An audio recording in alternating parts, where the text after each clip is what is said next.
are going to do an interesting activity to find out that why certain objects float in water and others sink in water. I have taken different objects for the activity and let's see whether they will float or sink.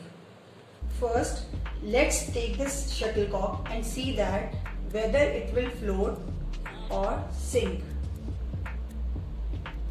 So we can see that the shuttlecock is floating in water. Now, next object will take an iron nail. When we put this iron nail in the water, we will see that the iron nail sinks in water. Then we will take a piece of wood. A piece of wood, when we put this in water, we will see that it will float in water. So next object we are taking is a paper boat. A paper boat,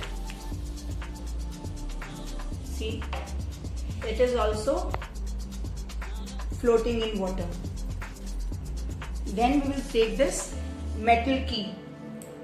Metal key, when we put this metal key in water, we'll see that the metal key sinks in water. After this, we will take this leaf. And when we put this leaf, this is the leaf of a money plant. When we put this leaf in the water, we'll see that it will also float. The leaf will also float in water. Now let's take this ball. When we put this ball, this is a plastic ball. When we put this plastic ball in water, we'll see that the ball will float in water. Take this eraser. When we put this in water, the eraser will sink in water.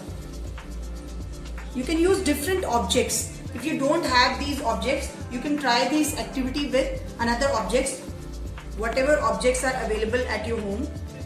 Now see this potato. Potato is very hard, solid, tightly packed molecules. When you put this potato in water, it will sink. Now see this tomato. Tomato will, I think it will float in water.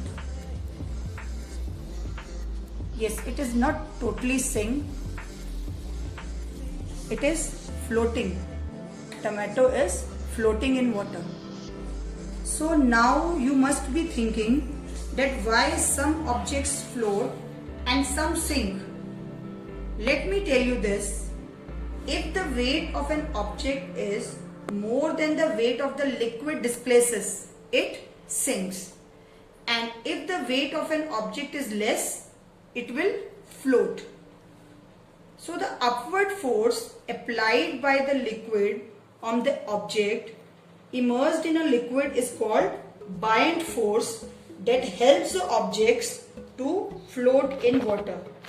And this ability of the objects to float in water is called buoyancy.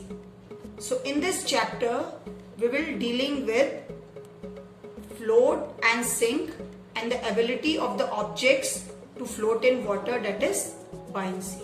Okay, bacha, thank you.